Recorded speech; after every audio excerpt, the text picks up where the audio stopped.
Broadcasting live from northern Michigan, you are watching Coffee and Propaganda. I am Duncan King. We're going to go into some Facebook Christians on a Facebook group named Atheists versus Christians Debate Central again, as we did last time. But before we do so, we're going to look at some media propaganda. And this will come from the Academy Awards, the Oscars. Oscars celebrate ceremony centered on social activism, highlights women minorities. I don't know if the author of this article was smart enough to realize that women are not a minority, or if he just made women, minorities to try to, like if he just put minorities, then that would have women just kind of lost in the shuffle there and the highlight of the comment there. But regardless, I would trust that most of the women who watch my vodcast here are smart enough to realize that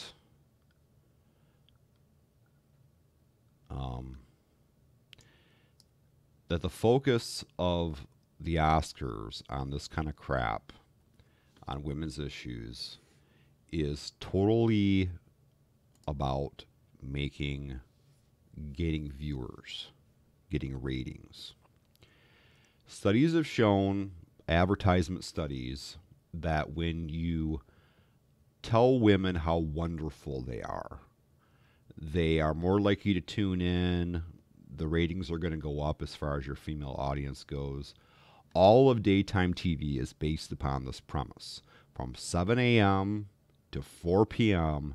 every day on NBC, ABC, and CBS, their programming is entirely based upon telling women that they're wonderful little princesses and they do no wrong and men are evil and women are the center of the earth. You are wonderful. We love you so very much. Please keep watching our program. Now, there are some social issues that were being highlighted there. I guess there was the Me Too movement. Most of the Me Too movement was just guys flirting with chicks and being a little rude in their flirting. I mean, there were a few actual sexual assaults that happened. But most of the women that were reporting dudes were just kind of flirted with. That's why they didn't... My light's a little off kilter there. That's why they didn't press charges. They were just flirted with. This guy, came on to him a little strong and being a little perverted with them. They're not victims of anything. So all this hoopla was just about getting women to watch.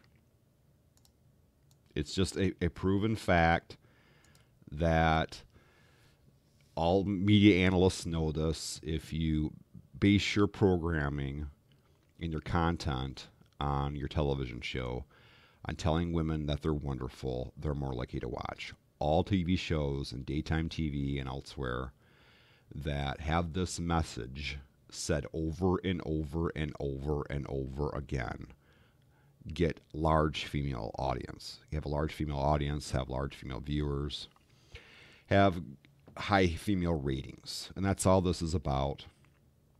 Don't think that there was really a social activist issue going on here that was of any big importance. Some little, I'm sad that some women were sexually assaulted, but this is an industry with not that many people in it.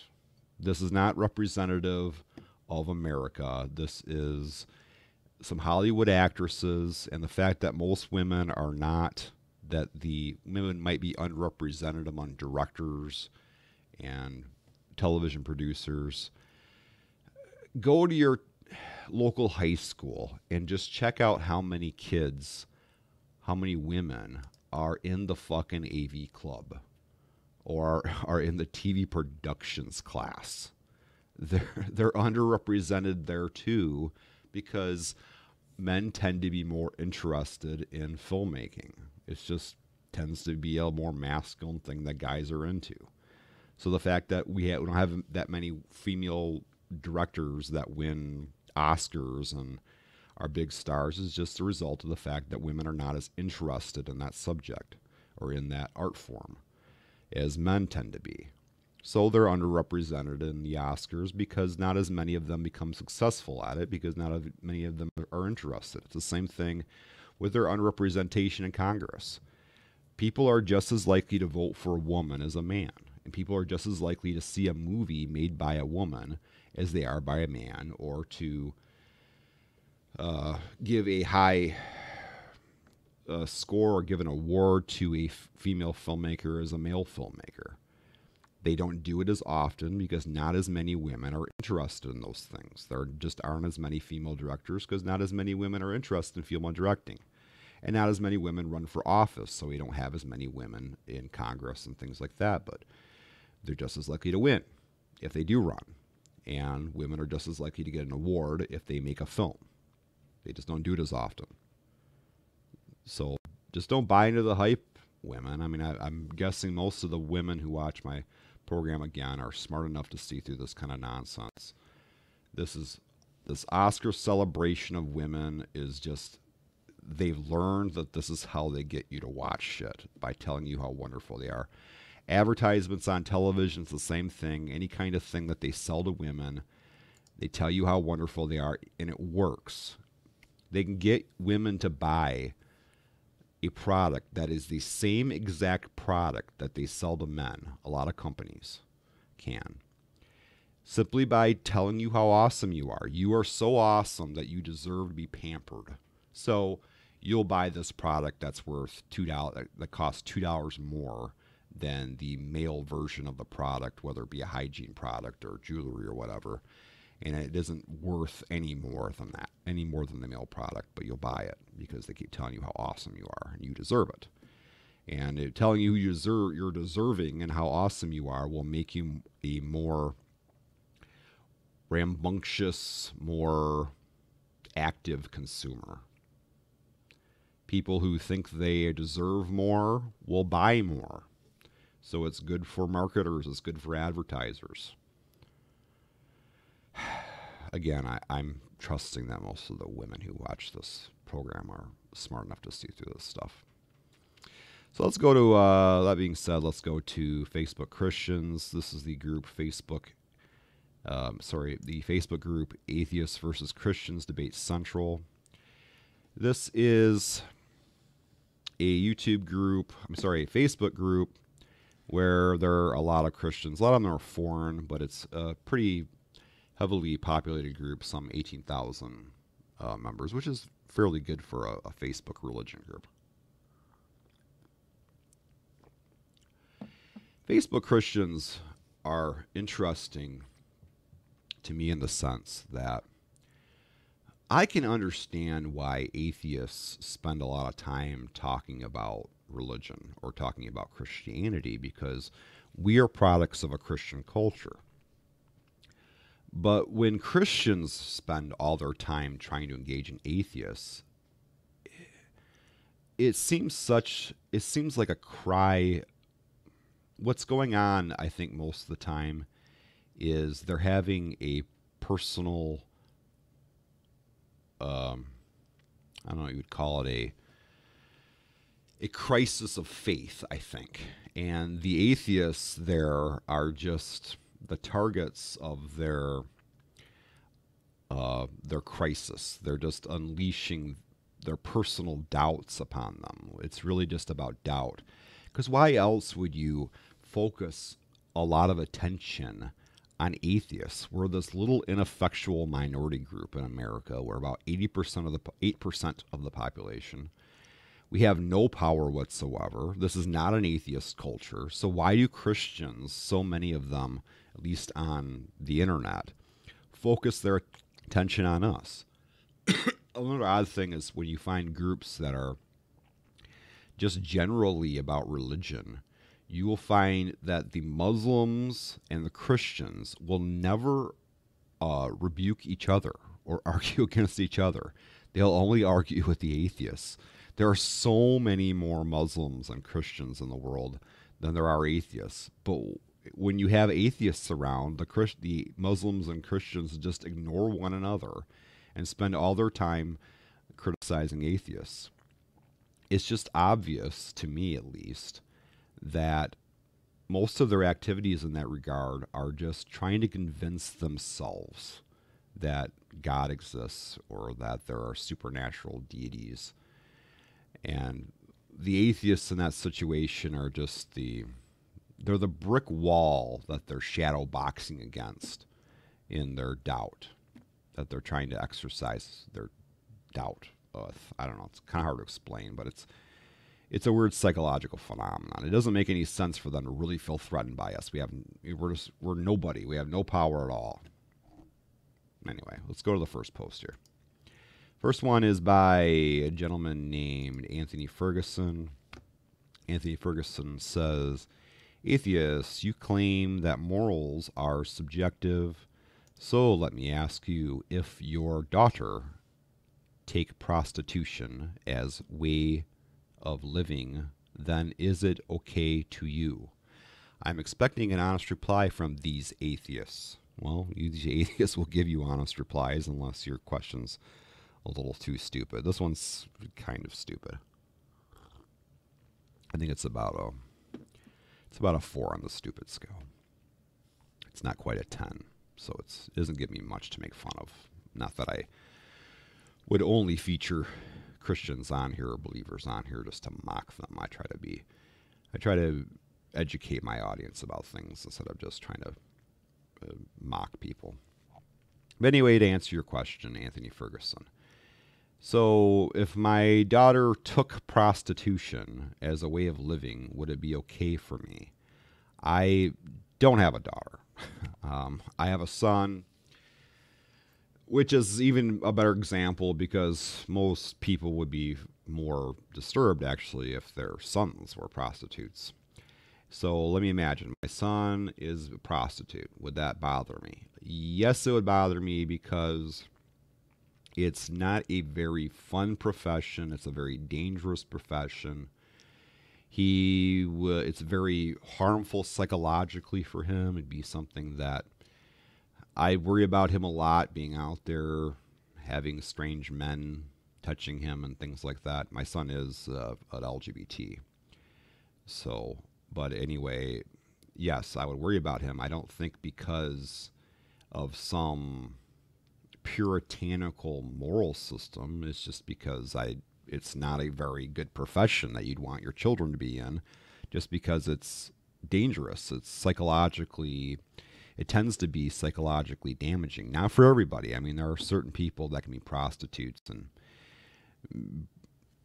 live perfectly happy lives doing it, but it's not something you would wish for your kids just because of, how difficult it is psychologically. But I don't see what that has to do with morals being subjective. It's got nothing to do with it. It's just, you want the best for your kids, and the fact that I want for best for my kids, yes, that is a subjective assertion, but it's an incontrovertible subjective assertion, and I explain this quite often, but it really can't be said enough. It's subjective, but I'm incapable of second-guessing it because it's an automatic characteristic of my mind, and also because of what's called the third law of value. The third law of value, simply stated, is that because value judgments are based on a standard of value, which is an automatic product of a mind, to state that your own standard of value is unimportant would be a self-refuting statement, because to say anything is unimportant or trivial or frivolous would itself be a value judgment. So that statement would be the equivalent of saying, according to my standard of value is unimportant, which means that the statement that my standard of value is unimportant is also unimportant. So what I'm explaining is that Even though it's subjective, dismissing it on any grounds, your own value judgments about anything, whether it be the wanting your children to be happy or wanting anyone to be happy and not suffer or not go through a hard time, you're incapable of second guessing it for the two reasons I stated. It's not something you can logically break down and say, well, why do I want them to not be hurt? It's automatic. It's like there's a lot of things we tend to think we have control over all our own thoughts. Like we think that we can, but we really don't. I mean, it's an illusion. We have an illusion of control over our own thoughts. You can't decide whether you want to eat shit or not. You just don't. It's not a decision. It's an automatic thing. Whether you want to mate with, say, if you're heterosexual, if you want to mate with the opposite sex, that's not a decision you make. It's automatic. You have no control over it. What things you find attractive in the opposite gender, what foods you like, dislike, you have no control over it. It's the same thing for wanting the world to be a better place, or not wanting people to suffer, or not wanting to look at suffering or know that people are suffering, or knowing that your own behavior causes harm in the world. Likewise, you have no control over that. It's subjective, but it's incontrovertibly subjective. Next one is by, I'm never going to be able to pronounce this name. By Ugana Ogoki. Ugoki. Ugana Ogoki. That is such a... Oh my God, I hate making fun of people's names, foreign people. There's nothing wrong with your name, Ugona Ogoki. It's just in America we have trouble pronouncing foreign names. They all sound like a bunch of random vowels and consonants just strung together to us. They make no sense to us. It's just because we're just not used to them. It's nothing wrong with the name. But Ugona Ogoki says, if the devil doesn't exist, then why is there evil? Well, it's a decent question. I mean, from a Christian's point of view, if they never thought about it. They're evil. Okay, I'm going to use evil the way. I'm not going to spend a lot of time talking about what the definition of evil is. I mean, most atheists in this situation would be asking you, define evil, define evil. But I'm not going to do that. I'm going to assume that you mean it as, the presence of terrible, cruel actions by people that cause immense suffering in the world and to other individuals. And the reason it exists, it's just simple evolution. We, as biological organisms, have a drive to survive, have a drive to further our own genes, pass our own genes along, feed ourselves, be sheltered, and in the process of wanting all these things, a lot of the achievement of these things in life are dependent upon the harm of other people. Creatures have, other than humans and humans, often rape, because that is a way to pass genetic information on, to mate with the opposite sex, and sometimes forcing them to do that will give you a better likelihood of passing the genetic information on along. People engage in warfare. Humans are actually the only creatures who do engage in warfare besides chimpanzees, at least among mammals. Ants engage in warfare too, but they're not mammals. They don't have a neocortex. But anyway, humans and non-human apes, humans and chimpanzees are the only creatures that engage in warfare. And the reason in evolutionary terms why that happens and continues to happen is because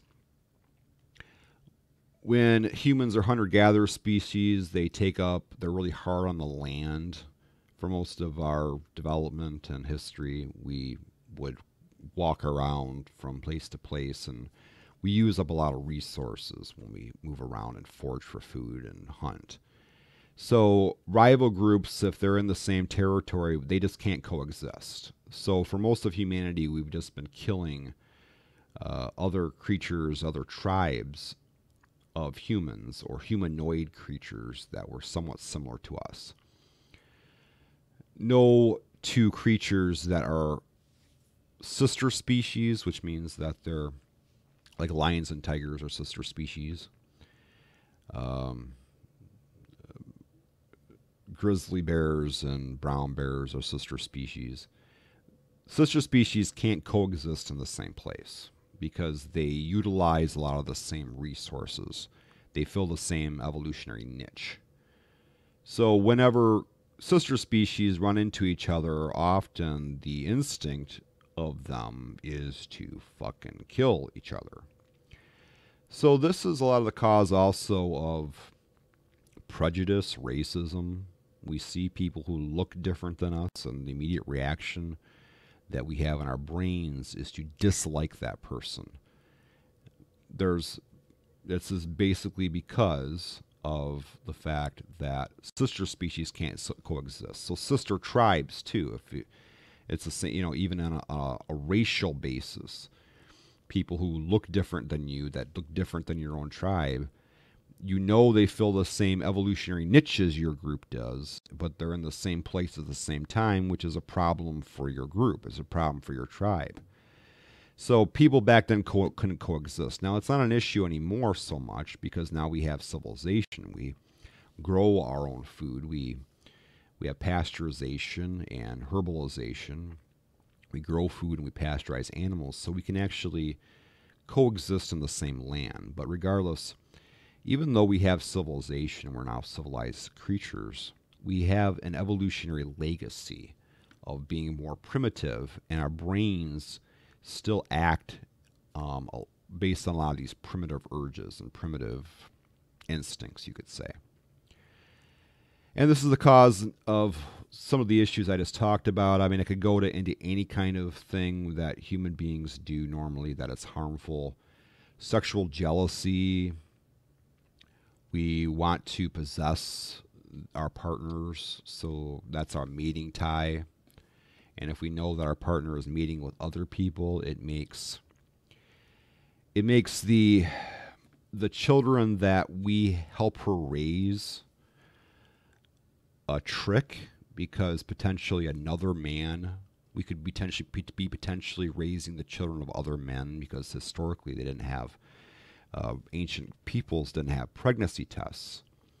So as a result, because not having a lot of control over the mating habits of your females could result in stepfathers being unknowing stepfathers and investing their time and energy into raising DNA offspring that are not actually their DNA offspring. This has created in humans a great deal of sexual jealousy. Talk about another example, us being not as nice to people who aren't as good looking. That is also born of evolution. We tend to favor people with symmetrical facial features, people who seem healthy and strong, because biologically they're more likely to have viable offspring. They're less likely to be diseased. We tend to not like people who don't have clear skin, because we evolutionarily interpret bad skin as diseased person, and you don't want to mate with a diseased person because then your children will be diseased. So evolution has favored us being assholes to people who look different and are a little weird. I don't know. You can talk about any evil, horrible thing in the world, and you can basically explain it by evolution.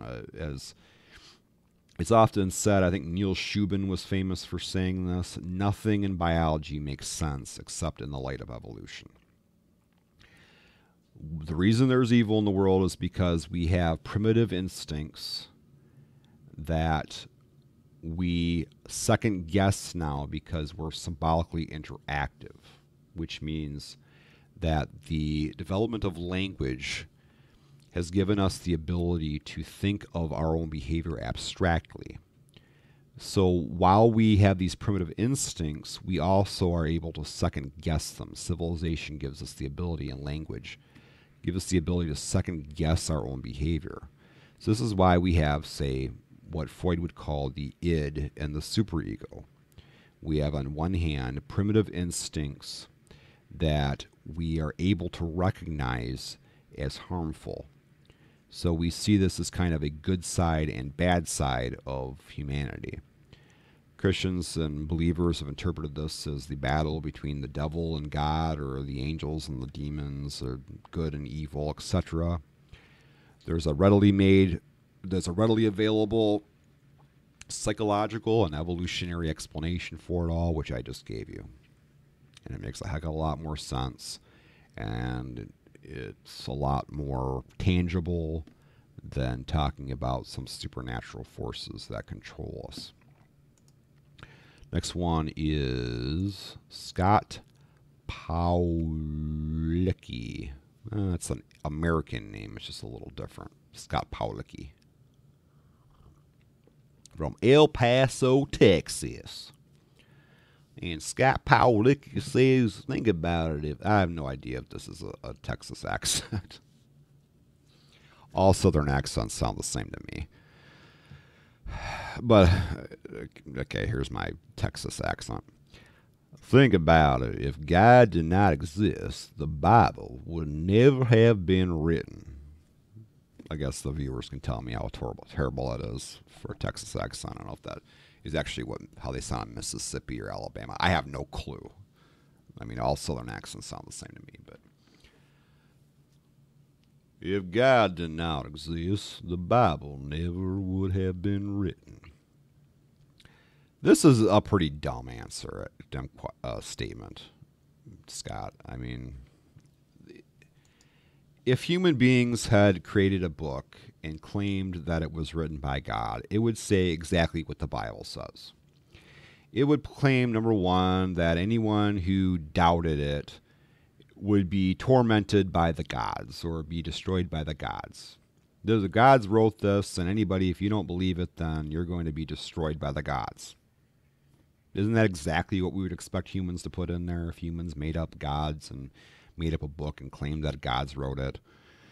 It would contain all kinds of truisms about life, like love your neighbor, etc. Those would be thrown in there too. It would contain laws and things that are essentially wise, or at least the people who wrote them thought they were wise social rules to follow, wise codes of conduct that they felt you should follow.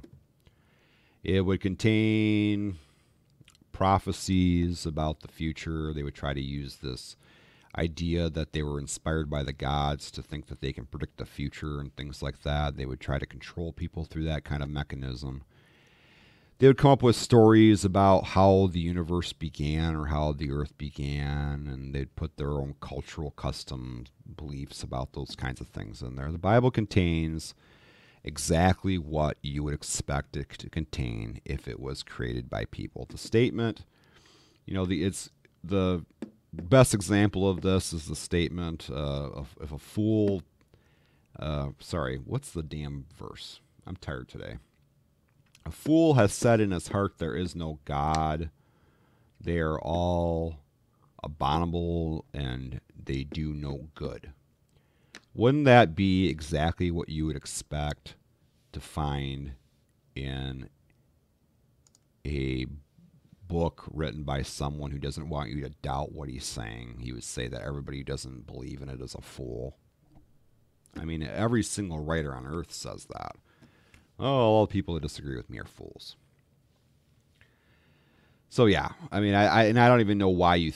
It's just this is just such circular reasoning. You could put this in the dictionary under circular reasoning, your actual statement.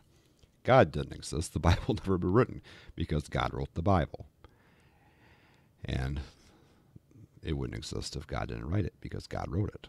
It's just not even you don't even have the ability, Scott Pawlicki, to even second guess or question your own thinking. I mean, it's just like, I'm right because I'm right because I'm right because I'm right. God's real, the Bible's true because God's real and the Bible's true.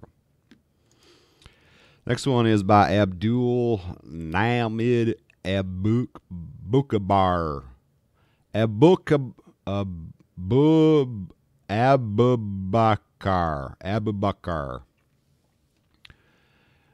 And I'll keep using my bad accent here. Science says we don't know if God exists, then why atheists say there is no God or denied him? Science doesn't say anything about the existence of God. It's a non-falsifiable assertion, and you can't prove or disprove the existence of undetectable things. I mean, if I tried to prove or disprove that you had an undetectable Siamese twin next to you, there's just no way I could prove that that's false. If he said, well, I can't see him, feel him, or hear him, then you just say, well, that's because he's undetectable. So the reason we can't, science has nothing to say about the existence of God is that you can't prove. Other people will say, other atheists will say, well, because it's a negative assertion. That's not really the reason, though. It's simply because when you claim something's undetectable, it can't be proven or disproven scientifically, because science only deals with evidence. And evidence is essentially only felt, seen, heard, or in some respect. So that's why science has nothing to say about the existence of God. It doesn't mean science says it doesn't know if God exists. It doesn't have any opinion about it. The scientific method just can't be applied to that matter. So why atheists say there is no God? There are some atheists who say there is no God.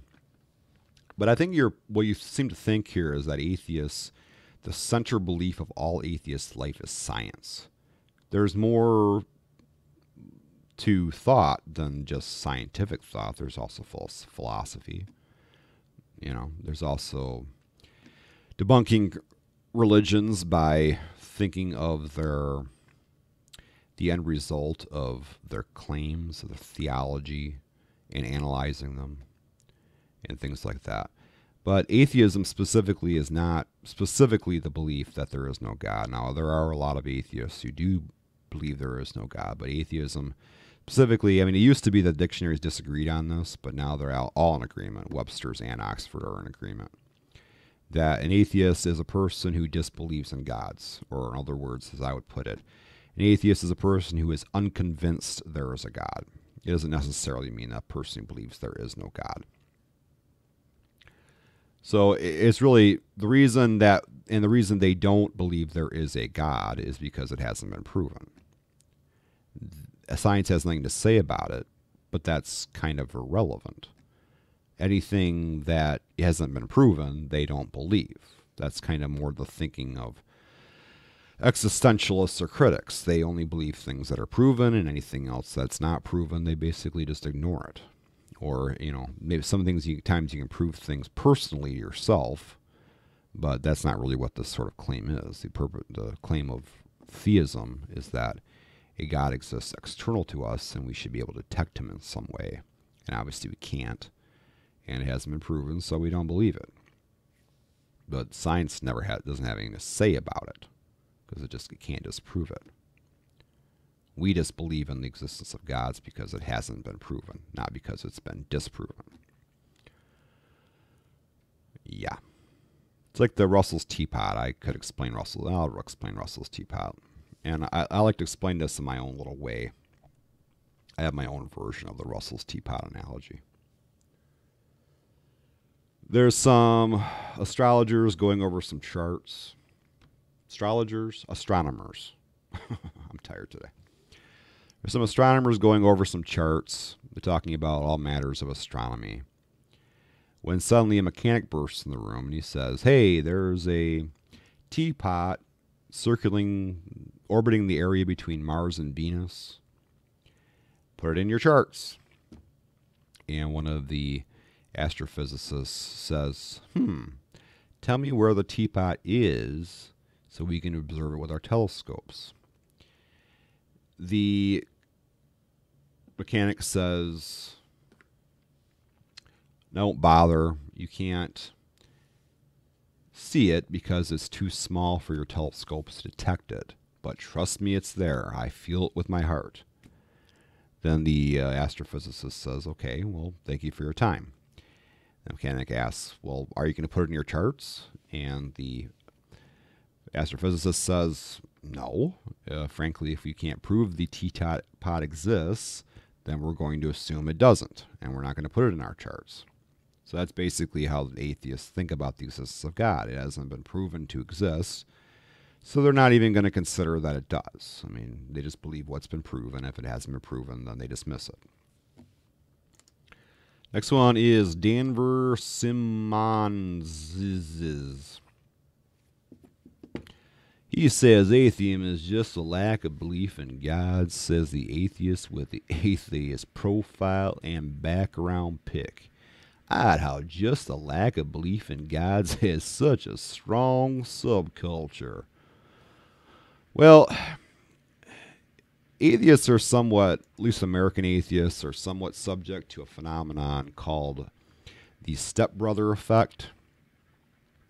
When you are an odd man out in a community, or you are kind of a minority group and you're surrounded by people who think differently than you, then that becomes more a part of your personal identity than it would be otherwise. So typical Christians, because they're surrounded with other Christians, are less likely to identify as a Christian or make that a more central part of their lives. Now, there are other exceptions, of course. You know, there are some Christians who are a little more adamant than others.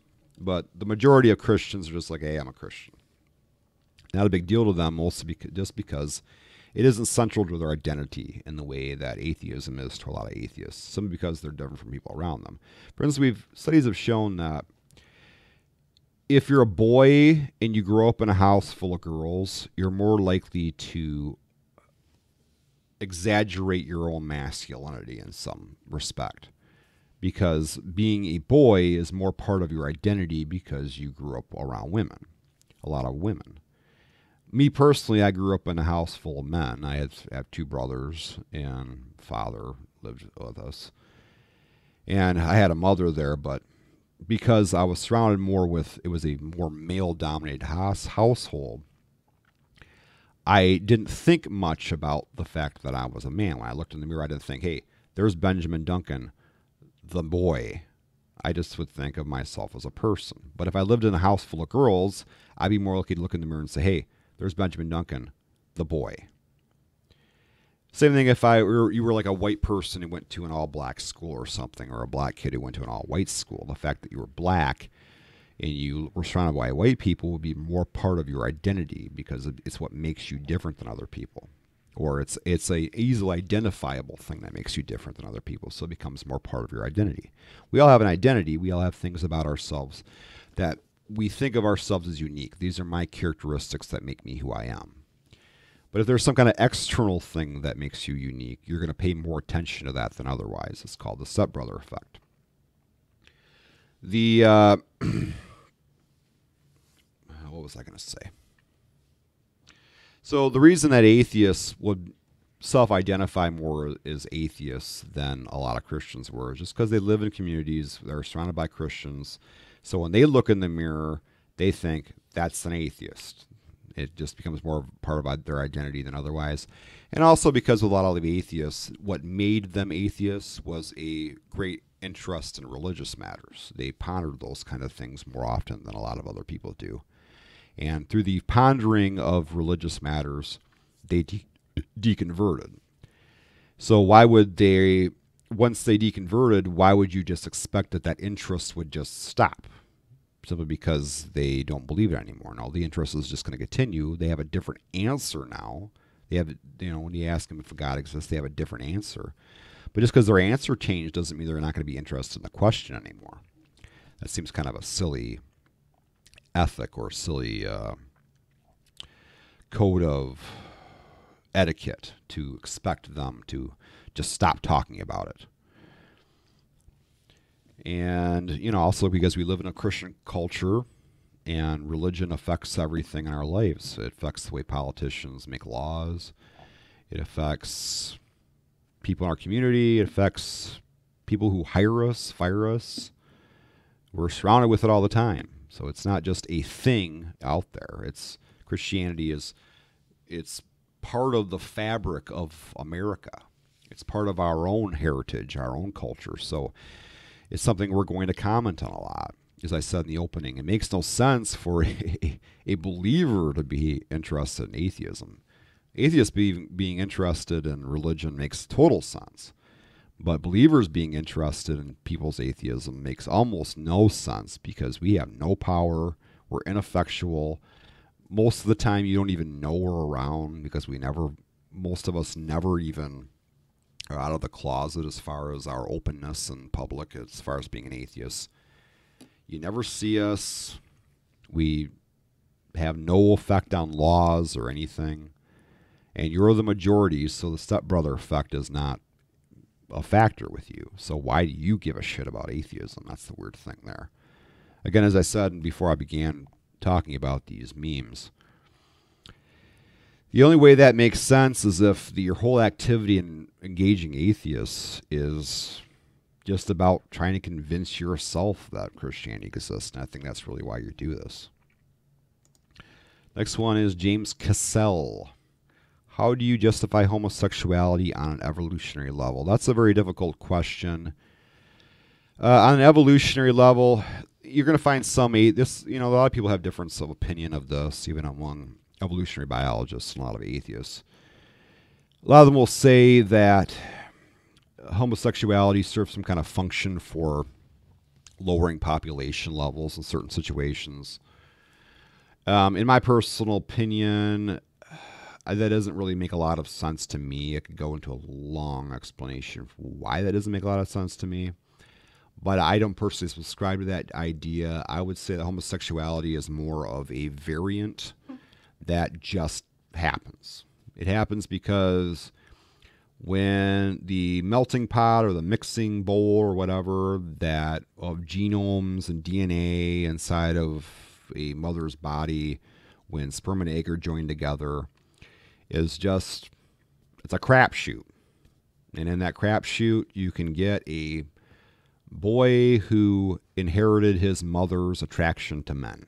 He is the offspring of a person who presumably is attracted to men. Even though he's a boy, he can still inherit that characteristic. So what happens is that the pairing mechanism. See, the attraction to men is actually, if you think about it, it's a totally different characteristic than what actually makes you male. That's a component of your brain. The pairing mechanism or the attraction to a gender is actually a different component of your body than the penis or vagina. So the fact that those two aren't paired together all the time is expected. It should be expected to happen in maybe 4% of cases, which is about the rate of homosexuality. So my view of it, I'm not saying it's a mistake, but it's a variant that I don't think evolution is designed to allow, but it just allows it because evolution hasn't come up with a mechanism to prevent it. I don't know what it would come up with to prevent it. Evolution can't come up with mechanisms to prevent every kind of variant. So this one sneaks through the cracks with populations because it's just not that detrimental to human survival.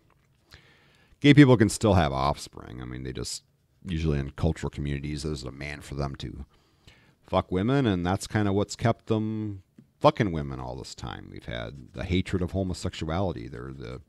That's kept gay people getting married, even though it's probably disgusting to a lot of them. So I don't really think evolution causes homosexuality. I just think it's something that happens. Like, a lot of things. Like, I have freckles. Do my freckles help me mate? Do they help me find a mate? No. But, and they probably actually turn women off having freckles, but it's just something that evolution has allowed to happen because it's not so detrimental to my being able to find a mate that it makes it impossible. So evolution has not found a mechanism to prevent freckles. Dimples too. Dimples are a mutative mistake. They're a deformity, actually. But we have them, and we actually a lot of people find the dimples cute. Lactose intolerance.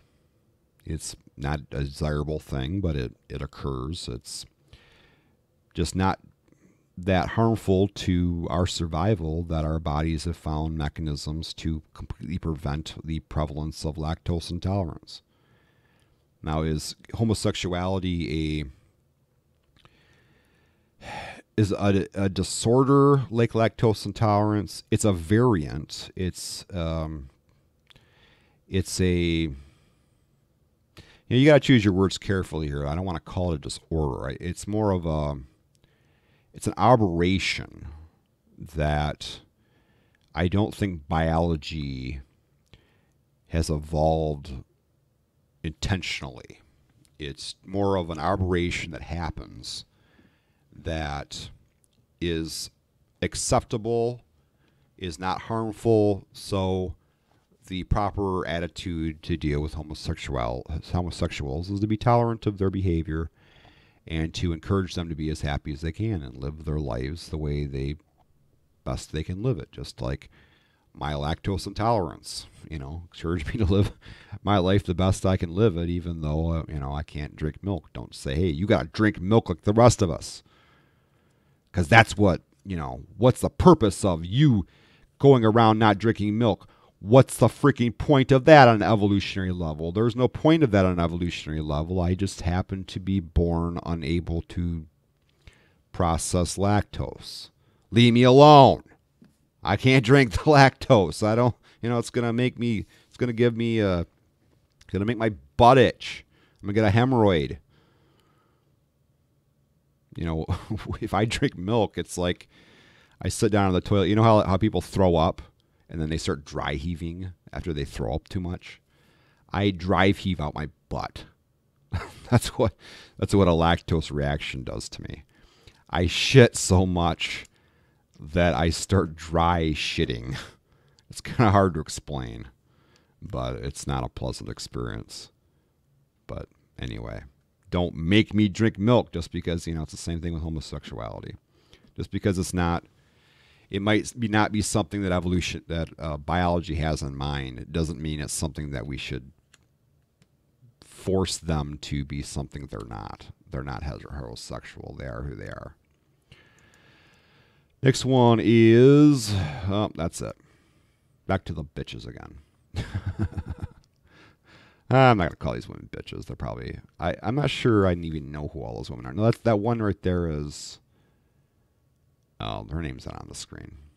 I know who she is. These are all nice actresses. I don't say anything mean about them. But I am pointing out the fact that the Oscars seem to be celebrating women because celebrating women just works for ratings. I mean, goddamn women get freaking wake up. That's what it's about. Anyway, that's all for now. A little bit of a soppy video, but I haven't been live in quite a while. I've been having some technical issues and finally got them ironed out.